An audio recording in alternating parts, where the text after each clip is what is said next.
All right, sports fans, how's everybody out there doing? William Martin coming at you one more time here on YouTube with another edition of the 300 Pounds of Sports Knowledge Podcast. One of the biggest stories from round one of the NFL draft was that the Los Angeles Rams selected quarterback Ty Simpson 13th overall. Now, the Rams, of course, have their starting quarterback in Matthew Stafford, but at the age of 38, we know that Stafford is no spring chicken in regards to playing in the NFL. And at some point, Los Angeles needs to find their heir apparent. But was this the place for the Rams to find that guy?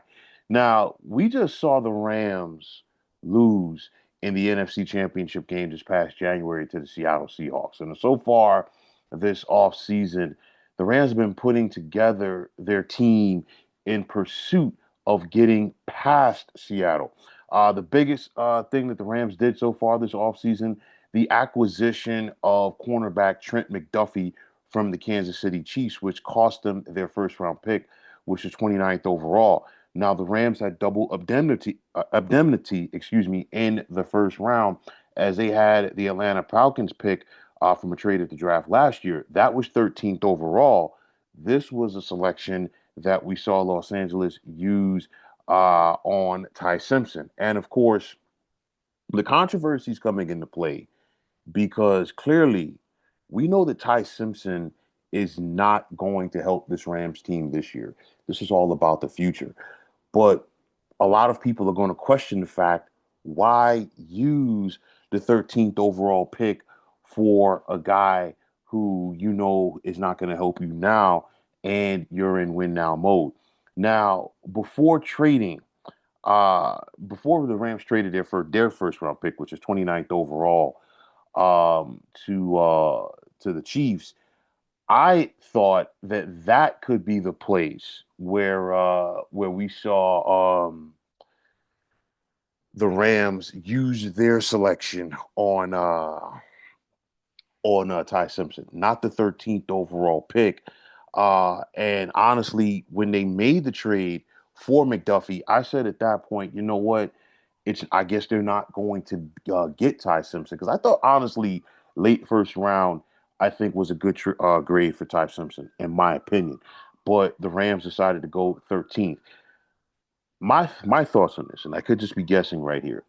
Maybe just maybe the Rams thought that the New York Jets, possibly at number 16, could take Ty Simpson, and they went ahead in front of the Jets, of course, and made that move. And the reason why I say it is this wasn't a deep quarterback draft. This was not the year to go out there and take a quarterback if you needed one. We saw that because after Ty Simpson went 13th overall to LA, we didn't see another quarterback go into the third round when Arizona took quarterback Carson Beck. It's one of those where some people are questioning this move. I totally get it.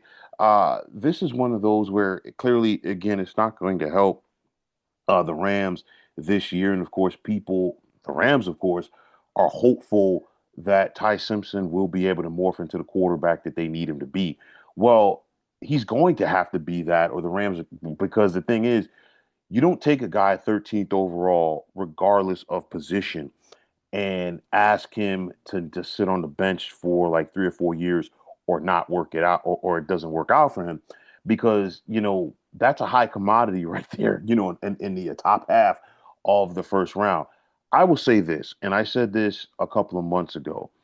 I think this is probably the best situation for Ty Simpson to go to because clearly you're coming in, you don't have to start right away. Remember, Ty Simpson really only had 1 year at Alabama where he was a starting quarterback, and that was this past season.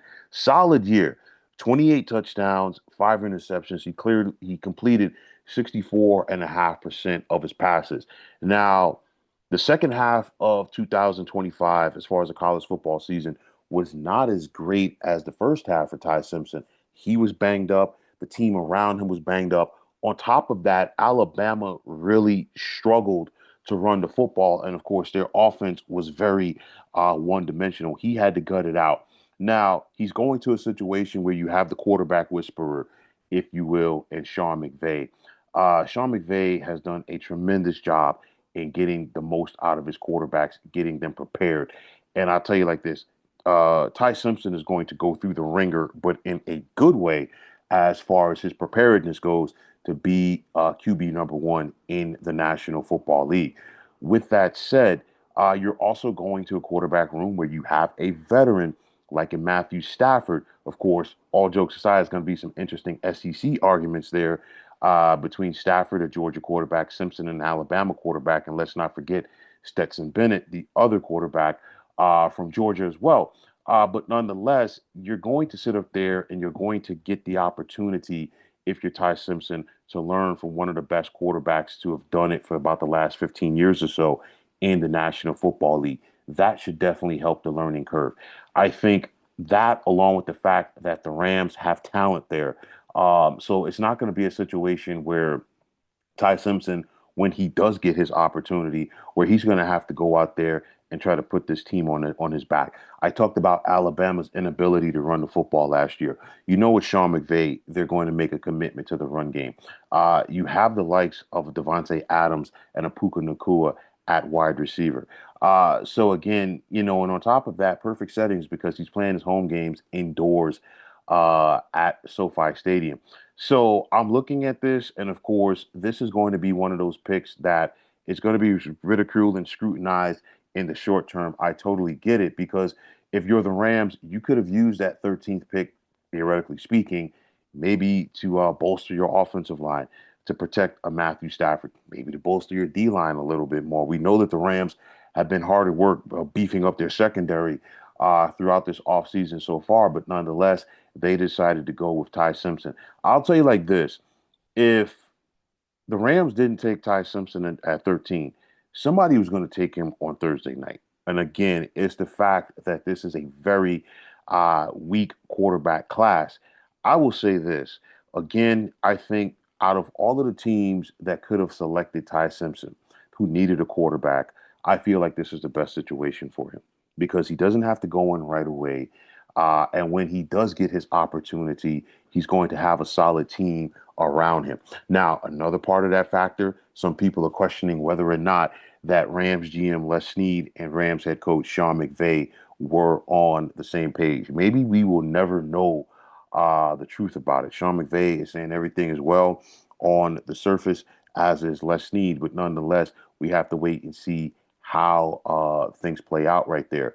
I think, you know, if everything works out the way that it should, I think that Ty Simpson has the opportunity to have some success with the Rams. He's not going there to be a backup, maybe for 2026, but he's not going there to be a backup long term. You don't take somebody 13th overall in the NFL, regardless of position, and say, you know what, this guy is going to be a backup. The bottom line is the Rams raised some eyebrows.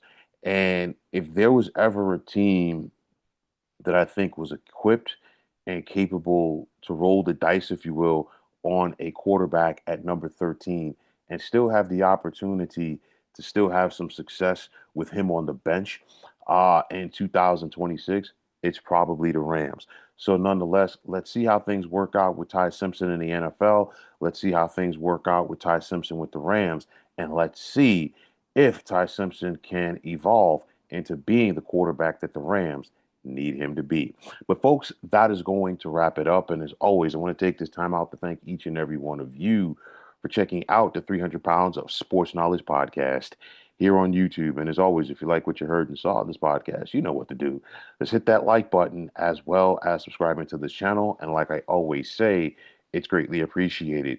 Also, if you are on the X, formerly known as Twitter, you can check me out anytime at 300 Pounds of Sports. And like I always say, if you give me that follow, it will be my pleasure to do the same in return. And that also goes for Instagram, where you can check me out at 300 Pounds of Sports Knowledge. Also, if you're on Facebook, definitely be sure to check out the Sports Depot 365.